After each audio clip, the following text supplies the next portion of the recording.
ಭರ್ಜರಿ ಚುನಾವಣಾ ಪ್ರಚಾರಕ್ಕೆ ಧುಮುಕಿದ ಭಾಗವಾನ್ ನೇತೃತ್ವದ ರೈತ ಹಾಗೂ ಕಾರ್ಮಿಕರ ಹಿತರಕ್ಷಣಾ ಪ್ಯಾನೆಲ್.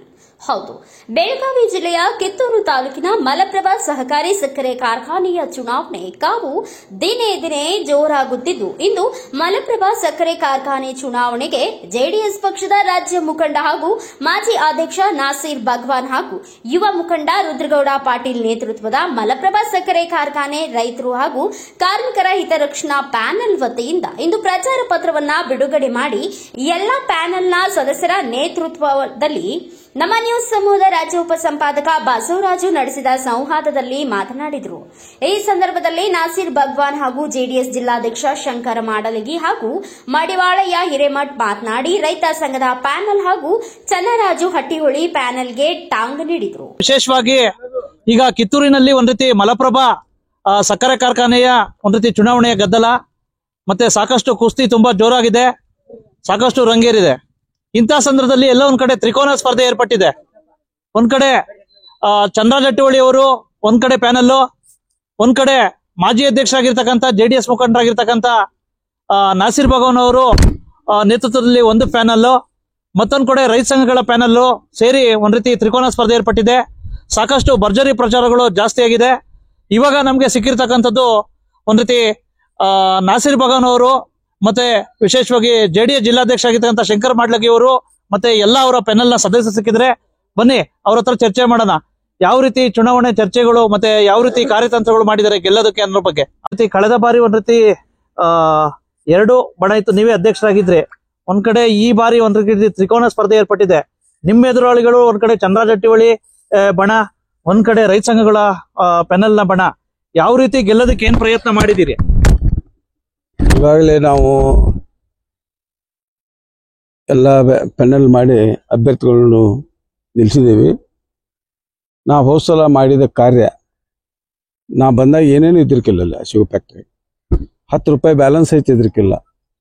ಅದನ್ನ ಎಲ್ಲ ಸರಿದೂಗಿಸಿ ಫ್ಯಾಕ್ಟ್ರಿಯನ್ನು ಪುನಶ್ಚೇತನ ಮಾಡಿ 3 ವರ್ಷಗಳ ಕಾಲ ಅಧ್ಯಕ್ಷನಾಗಿ ಅಲ್ಲಿ ₹10 ಸಾಲ ಮಾಡ್ದಂಗ, ಫ್ಯಾಕ್ಟ್ರಿ ₹10 ಸಾಲ ಮಾಡ್ದಂಗ ನೌಕರಸ್ಥರ ಪಗಾರ ಕೊಟ್ಟು ನೌಕರಸ್ಥರ ಪರ್ಮನೆಂಟ್ ಮಾಡಿ ಆಮೇಲೆ ಎಲ್ಲ ಬಿಲ್ ಕೊಟ್ಟು ಎಲ್ಲ ಇದನ್ನು ವ್ಯವಸ್ಥೆ ಮಾಡಿ ನಾನು ಅಲ್ಲಿಂದ ಬಂದೆ. ಅಲ್ಲಿ ನಡೆಯುವಂಥ ಭ್ರಷ್ಟಾಚಾರ ನೋಡಿ ನನಗೆ ಸಹಿಸಕ್ಕಾಗಲಿಲ್ಲ. ಬರೀ ಮೆಜಾರಿಟಿ ಅನ್ಕೊಂತ ಏನು ಸಿಕ್ಕಿದ ಅವ್ಯವಹಾರ ಮಾಡಿದ್ರು, ಅದಕ್ಕೆ ನಂಗೆ ಸಹಿಸಕ್ಕಾಗಲಿಲ್ಲ. ನನ್ನ ಮ್ಯಾಗ ವಿಶ್ವಾಸ ಮಾಡಿದ್ರು, ನಾನು ಅಲ್ಲಿಂದ ಜಾಗ ಖಾಲಿ ಮಾಡಿದೆ. ಈಗ ಒಂದು ಛಲ ಬಂದೈತಿ, ನಾವು ಎಲ್ಲ ಕೂಡಿ ಮತ್ತೆ ಅದನ್ನು ಪುನಶ್ಚೇತನ ಮಾಡಿ, ಈಗೇನು ಹಾಳು ಮಾಡಿ ಹೋಗ್ಯಾರಲ್ಲ ಅದನ್ನು ಪುನಶ್ಚೇತನ ಮಾಡಿ ಅದನ್ನು ಆ ಫ್ಯಾಕ್ಟ್ರಿಯನ್ನು ಹೆಸರು ಮಾಡ್ಬೇಕು ಅನ್ನೋದಂತ ನಮಗೊಂದು ಉದ್ದೇಶ. ಭಾಳ ಮಂದಿ ಭಾಳ ಹೇಳ್ತಾರೆ, ನಾವು ಅಷ್ಟು ಕೋಟಿ ತರ್ತೇವೆ ಇಷ್ಟು ಕೋಟಿ ತರ್ತೇವೆ, ಗೊತ್ತೈತೆ ನಮಗೇನು. 3 ವರ್ಷ ಅಡಿಟ ಮಾಡಿಲ್ಲ ಇವರು, ಬ್ಯಾಲೆನ್ಸ್ ಶೀಟ್ ಇಲ್ಲ. ಇವ್ರು ಹೆಂಗೆ ಲೋನ್ ತರ್ತಾರೋ ಏನೋ.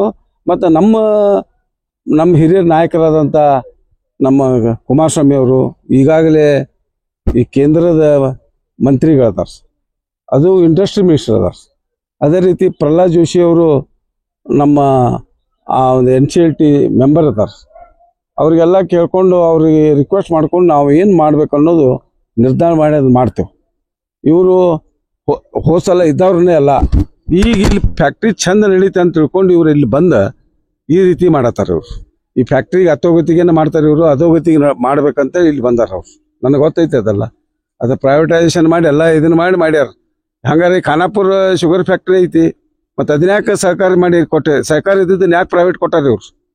ಅದನ್ನ ಹೇಳಿ ಮೊದಲು ಇವರು ಇದ್ರಲ್ಲ ಇಲ್ಲಿ ಡೈರೆಕ್ಟರ್, ಇವರು ಇದ್ದಂಥ ಟೈಮ್ನಾಗೆಲ್ಲ ಅಧೋಗತಿ ಆಗೋಯ್ತದು ಆ ಟೈಮ್ನಾಗ. ಮತ್ತು ಈಗ ಬಂದು ಇದನ್ನ ನಾವು ಮಾಡ್ತೇವೆ ಅಂತಾರಲ್ಲ, ಏನು ಉದ್ದೇಶ ಇರ್ತೀವಿ? ಅಲ್ಲ, ಈಗ ಅವ್ರೇನ್ ಹೇಳ್ತಾವ್ರೆ, ನಾನು ಇದು ಪುನಶ್ಚೇತನ ಮಾಡಕ್ ಬಂದಿದ್ವಿ, ಯಾವುದೇ ಕಾರಣಕ್ಕೂ ಖಾಸಗೀಕರಣ ಮಾಡಲ್ಲ ಅಂತ ಹೇಳಿ. ಅದರಿ ಪುನಶ್ಚೇತನ ಮಾಡಾಕತ್ರ ಖಾನಾಪುರ ಯಾಕೆ ಮಾಡ್ಕೊಂಡಿಲ್ಲ ನೀವು? ಅದು ಸಹಕಾರ ಸಂಸ್ಥೆ ಅಲ್ಲ, ಅದನ್ನ ಯಾಕೆ ಬಿಟ್ಟಿರಿ? ಮಾಡ್ರಿ, ಹಂಗಾರ ಅದನ್ನ ಮೊದಲು ಮಾಡಿ ಇಲ್ಲಿ ಬರ್ರಿ, ನೀವು ಹೇಳಿದಂಗೆ ಕೇಳ್ತಿ ಹೋಗ್ರಿ, ಅದನ್ನ ಪುನಶ್ಚೇತನ ಮಾಡ್ರಿ. ಖಾನಾಪುರದ ಕೈಯಾಗ ತೋರಿ, ಸಹಕಾರ ಸಂಘ ಅದು ಸಹಕಾರ ಸಂಸ್ಥೆ. ಅದೇ ಅವ್ಯವಹಾರಗಳಲ್ಲಿ ಇನ್ನೂ ನಿಮ್ಮ ಮ್ಯಾಗ ಕೇಸ್ ಅದಾವಲ್ಲ, ಅಲ್ಲಿ ಅದನ್ನ ಬಗೆಹರಿಸ್ಕೋರಿ ಮೊದಲ. ಇಲ್ಲಿ ಬಂದು ಏನು ನಮ್ಮ ರೈತರಿಗೆ ಒಂದು ಮೂಢನಂಬಿಕೆ ಹೊರಡಿಸಿ ನಾ ಮಾಡ್ತೇನೆ ಅಂತ ಹೇಳಿ ಹಿಡಿದು ಹೋಗಿದ್ರಿ ಮಾಡಾಕ. ಈಗ ಯಾಕೆ ಬಂದಿರಿ? ನಾವು ಚೇರ್ಮನ್ ಇದ್ದಾಗ ಒಂದರ ದಿವಸ ಹನಿಕೆ ಹಾಕಿದ್ರಿ, ನೀವು ಅಧಿಕಾರದಾಗಿದ್ರಿ. ಏನ್ ತ್ರಾಸ ಐತೆ ಅಂತ ಕೇಳಿದ್ರಿ, ತ್ರಾಸ ಐತೆ ಅಂತ ನೋಡೋಣ ಮಾಡೋಣ ಅಂತೀರಿ. ಈಗ ಬಂದು ನಾ ನಡೆಸ್ತೇನಂತ ಬರ್ತೀರಿ.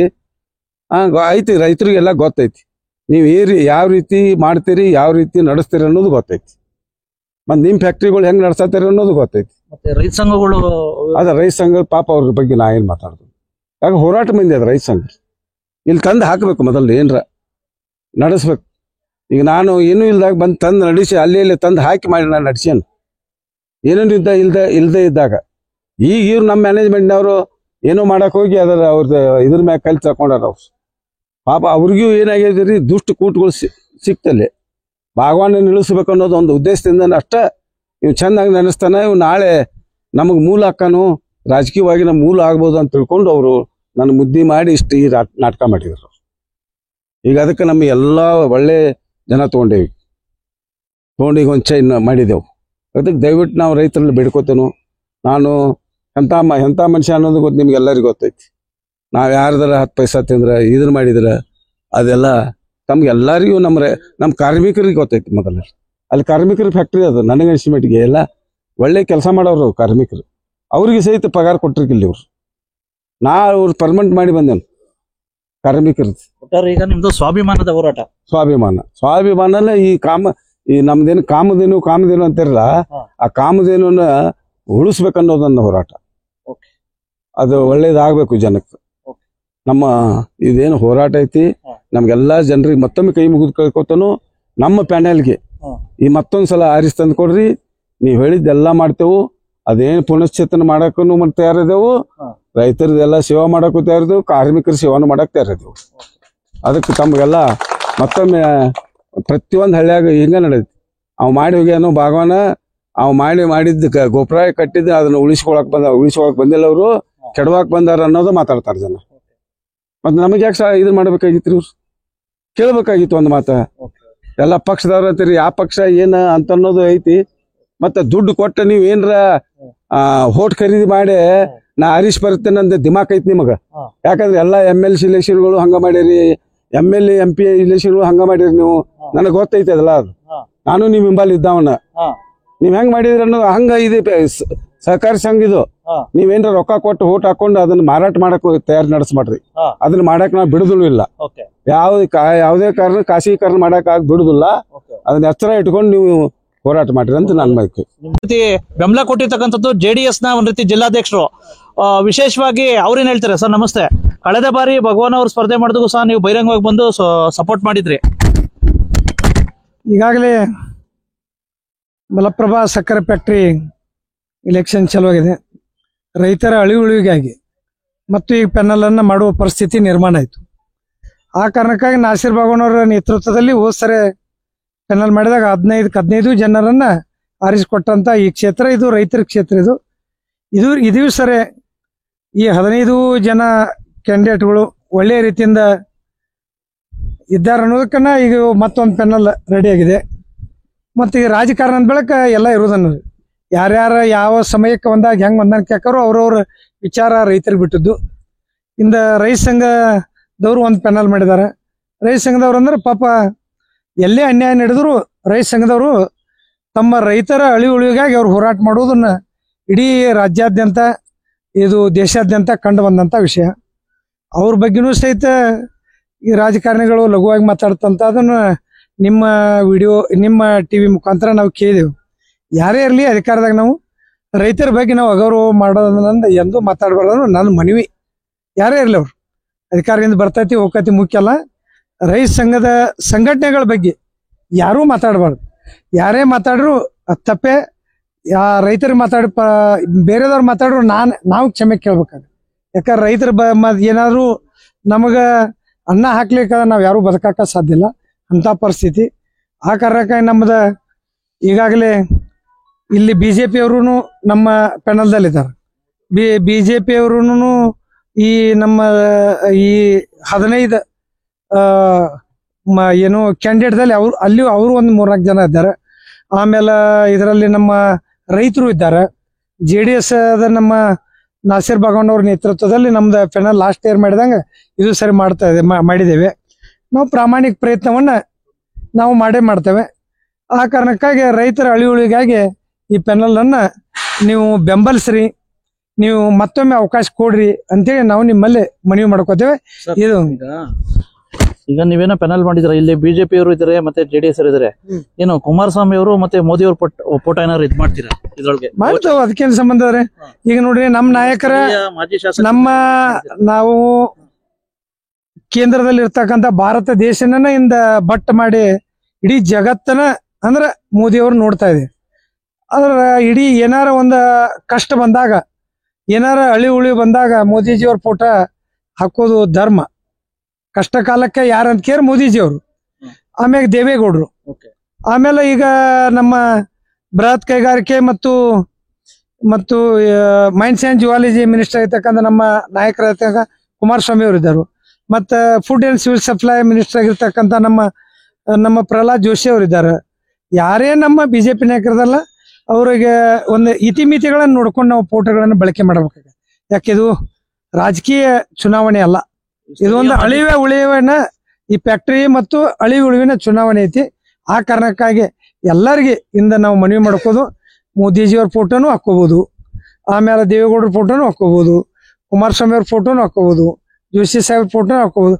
ಜಿಲ್ಲೆಯಲ್ಲಿ ಇರ್ತಕ್ಕಂಥ ಯಾರ್ಯಾರ ಅಭಿಮಾನಿ, ಈಗ ಇದಕ್ಕೆ ಪಕ್ಷನೇ ಬರಂಗಲ್ಲ, ಯಾರ ಅಭಿಮಾನ ಬೇಕಾತಲ್ಲ ಎಲ್ಲರ ಫೋಟೋಗಳನ್ನ ಬಳಕೆ ಮಾಡ್ಕೋದು ಅವರ ವೈಯಕ್ತಿಕ ವಿಚಾರ. ಏನೇ ಮಾಡ್ಲಿ ಅಳಿ ಉಳಿವು ಈಗ ಫ್ಯಾಕ್ಟ್ರಿಗೆ ಐತಿ. ಆ ಕಾರಣಕ್ಕೆ ಈ ಫ್ಯಾಕ್ಟ್ರಿ ಉಳಿಬೇಕಾದ್ರೆ ನಾಸಿರ್ ಬಾಗವಾನ್ ಅವ್ರ ಅಂದ್ರೆ JDS BJP ಅಂತೇಳಿ ನಮ್ಮ ಮತ್ತು ರೈತ ಸಂಘದವ್ರು ಒಂದೆರಡು ಜನ ಇಲ್ಲಿ ನಾಯಕರಿದ್ದಾರೆ, ಅವರು ಕ್ಯಾಂಡಿಡೇಟ್ಗಳಾಗ್ಯಾರ.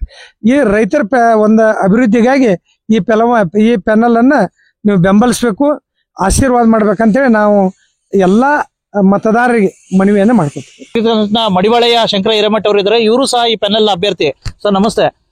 ವಿಶೇಷವಾಗಿ ಒಂದ್ ರೀತಿ ಸಕ್ಕರೆ ಕಾರ್ಖಾನೆಯ ಒಂದ್ ರೀತಿ ಅಲ್ಲಿ ಇರ್ತಕ್ಕಂಥ ಅವ್ಯವಹಾರ ಏನಾರು ಇದಾದ್ರೆ ತಾವು ಸಹ ಧ್ವನಿ ಎತ್ತಿದ್ರಿ. ಈ ಬಾರಿ ನಾಸಿರ್ ಬಾಗವಾನ್ ಅವರ ಪೆನಲ್ ಆಗಿದೆ ನಿಮ್ದು. ಹೌದು, ಈ ಸಲ ನಾನು ಈಗ 7-8 ವರ್ಷಗಳಿಂದ ಹೋರಾಟ ಮಾಡ್ಕೊಂಡು ಬಂದ್ವಿ ನಾವು. ಹೋದ್ಸಲಿ ಭಗವಾನ್ ಸಾಹೇಬ್ರನ್ನ ಅರಿಶಿವ್ ತಂದ್ವಿ. ಅಲ್ಲಿ ಅವ್ಯವಹಾರ ನಡೆಯೋದು ನಮಗ್ ಕಂಡು ಬಂದ ನಂತರ ನಾವು ಇವ್ರ ನೇರವಾಗಿ ಹೋಗಿ ಕೇಳಿದ್ವಿ, ಇದು ಯಾಕೆ ಹಿಂಗ್ ನಡೀತಾ ಇದೆ, ಇದು 64 ಇನ್ಕ್ವೈರಿ ಕೊಡ್ರಿ. ಹಗಲಿ ರಾತ್ರಿ ಮೊದಲು ಹೋರಾಟ ಆರಂಭಿಸಿದ್ದೆ ನಾವು ಅಲ್ಲಿ ರೈತರನ್ನ. ಅಲ್ಲಿ ಏನ್ ಅವ್ಯವಹಾರ ನಡೆಯತ್ತಾವು ಎಲ್ಲಾನು ಬಯಲಿಗೆ ಎಳೆದು ಎಲ್ಲಾ ವಿಡಿಯೋಗಳನ್ನು ಕೊಟ್ಟು, ಮೊನ್ನೆ ಈಗ ಕರ್ನಾಟಕ ಸರ್ಕಾರದವರು ಅದಕ್ಕೆ ಕಮಿಷನ್ ನೇಮಿಸಿದಾರು, ಅದಕ್ಕೆ ಹೋಗಿ ಸಾಕ್ಷಿಗಳು ಕೊಟ್ಟಿದೆವು. ಮತ್ತ ನಮ್ಮ ಭಾಗದ ಈ ಜನಪ್ರತಿನಿಧಿಗಳು ಏನದಾರು ಅವಾಗನು ಅವ್ರನ್ನ ಒಕ್ಕವರಲಿಂದ ಕೇಳಿದ್ವಿ ನಾವು, ಹಿಂಗ ಎಲ್ಲಾ ಸಮಸ್ಯೆ ನಡೆಯತಾವು, ಇದಕ್ಕ ಸಮಸ್ಯೆಗೆ ಪರಿಹಾರ ಕೊಡ್ರಿ ಅಂತೇಳಿ. ಇವ್ರು ಏನಂತಂದ್ರು, ಒಂದ್ 4 ಜನ ಬರ್ತಾರು, ಮಕ್ಳೇನ್ ಕಬ್ಬು ಹಚ್ಚಿದಾರು, ಹಸಿರು ಟವಲ್ ಹಾಕೊಂಡ್ ಡೊಂಗಿ ರೈತರು ಇವರೆಲ್ಲಾ ಹಿಂಗೆಲ್ಲಾ ಹೇಳಿಕೆ ಕೊಟ್ರಿ. ಇವ್ರ ಈ ಹಸಿರು ಟವಲ್ ಇವ ಕಿತ್ತೂರು ಚೆನ್ನಮ್ಮನ ಮೂರ್ತಿಗೆ ಮಾಲಿ ಹಾಕಾಕ್ ಹೋದ್ರೆ ಇವ್ರು ಯಾಕೆ ಇವ್ರ ಡೊಂಗಿಗಳು ನಾವು ಡೊಂಗಿಗಳು ಈಗ ಯಾಕೆ ಹಸಿರು ಟವಲ್ ಹಾಕಿದ್ರಿ ಇವ್ರು ಅಲ್ಲಿ ಮಾಲಿ ಹಾಕಾಕ್ ಹೋಗಾಕ? ಈಗ ತಾವು ಪೆನಲ್ ಕಟ್ಕೊಂಡ ಇಲೆಕ್ಷನ್ ಆಡಕ್ ಬರತ್ತಾರ ಇವ್ರ. ಈಗ 5 ಕೋಟಿ ರೂಪಾಯಿ ಹಾಕೋದು ಬಂಡವಾಳ ಹಾಕೋದು ಇವ್ರ ನೆನಪು ಬಂತೇನ? ಅವಾಗ ಭಗವಾನ್ ಅವ್ರ ಇದ್ದಾಗನ ಅವಾಗನ ಕೇಳಕ್ ಹೋಗಿದ್ದೀವಲ್ಲ ನಾವ, ಇದಕ್ ಸಾಲ ಕೊಡಿಸ್ರಿ, ಎಲ್ಲಿಂದ್ರ ಇದನ್ ಮಾಡ್ರಿ. ಆ ಕಾರ್ಮಿಕರು ಸತ್ತು ಹೋಗ್ಬಿಟ್ರು ಪಾಪ, ಕೆಲವೊಂದು ಕಾರ್ಮಿಕರು ಎಲ್ಲಾರು. ಆ ಕೊರೋನಾ ಕಾಲ ಬಂತು, ಅವಾಗನು ಕಾರ್ಮಿಕರು ಸತ್ತು ಹೋದ್ರು. ಆ ಕಾರ್ಮಿಕರ ಪರವಾಗಿನೂ ನಾವು ಹೋರಾಟ ಮಾಡಿದ್ವಿ. ಇವ್ರನ್ನ ಕೇಳಕ್ ಹೋದಾಗ ಸತ್ತ ಹಾವ ಕೊಳ್ಳಾಗ ಯಾಕೆ ಹಾಕೊಳ್ಳೋಣ ಅಂದವ್ರು. ಈಗ ಒಬ್ಬರು MLC ಅವ್ರು ಬಂದ್ರು, ಅವ್ರು MLA ಅವ್ರು ಬಂದ್ರು, ಈ ನಮ್ಮ MLA ಅವ್ರು ಬಂದ್ರು. ಈಗ ಎಲ್ಲಿಂದ ಬಂತು ಇವ್ರಿಗೆ ಪುನಶ್ಚೇತನ ಮಾಡೋದು ಕಾರ್ಖಾನೆ? ಮೊದಲು ಎಲ್ಲಿ ಹೋಗಿದ್ರಿ ನೀವು? ನೀವು ಡೋಂಗಿತನ ಬಿಡ್ರಿ, ನಮ್ಮ ಕಾರ್ಖಾನೆ ನಮಗ್ ಉಳಿಸ್ಕೊಳ್ಳೋದು ಗೊತ್ತೈತಿ. ಈ ಹಸಿರು ಟವೆಲ್ನ ತಾಕತ್ ಏನಂತ ಅನ್ನೋದನ್ನ ತೋರಿಸ್ತಾವು. ನಮ್ಮ ರೈತರೇನ್ ದಡ್ರ ಇಲ್ಲ, ಅವ್ರಿಗೆಲ್ಲಾ ಈ ಮಾಧ್ಯಮದ ಮುಖಾಂತರ ಕೈ ಮುಗಿದು ಬೇಡ್ಕೋತಾನ ನಾನು. ಬಹಳ ಚಂದಾಗೆ ಯೋಚನೆ ಮಾಡಿಕ್ಯಾರ ನೀವು. ಖಾನಾಪುರ, ಬೈಲೊಂಗಲ್, ಕಿತ್ತೂರು ಎಲ್ಲಾರು ತಾವು ಒಳ್ಳೆಯವ್ರನ್ನ ಮತ ಹಾಕಿ ದುಡ್ಡಿನ ಆಮಿಷಕ್ಕ ಆತು ಅದಕ್ಕೂ ಆತು ಯಾವ್ದಕ್ಕೂ ತಲೆ ಕೊಡದೆ ನೇರವಾಗಿ ಅದ ಕಾರ್ಖಾನೆಗೆ ಯಾರು ದುಡಿಯತಾರು, ಕಾರ್ಮಿಕರು ಯಾರು ಅದಾರು, ಈ ಒಳ್ಳೆ ಪೆನಲ್ ಬರ್ಬೇಕು ಅನ್ನೋದನ್ನ ವಿಚಾರ ಮಾಡಿಕ್ಯಾರ ತಾವು ಮತ ಚಲಾಯಿಸ್ಬೇಕಂತ ಹೇಳಿ ತಮ್ಮ ಹತ್ರ ದಯಮಾಡಿ ವಿನಂತಿ ಮಾಡ್ಕೊತೇನೆ ನಾನು. ಬ್ಯೂರೋ ರಿಪೋರ್ಟ್ ಬಾಸವರಾಜು, ಭಾರತ ವೈಭವ news, Kittur. Thanks for watching. Read, discuss and debate with editor Dr. Yan Prashant Rao. Wanted reporters in print, digital and visual media for Bharat Vaibhav Daily Newspaper, BV News 5 Channel and BV Fast Web News from all the talukas of Karnataka, Goa and Maharashtra. If interested, send your resume to 9019229369.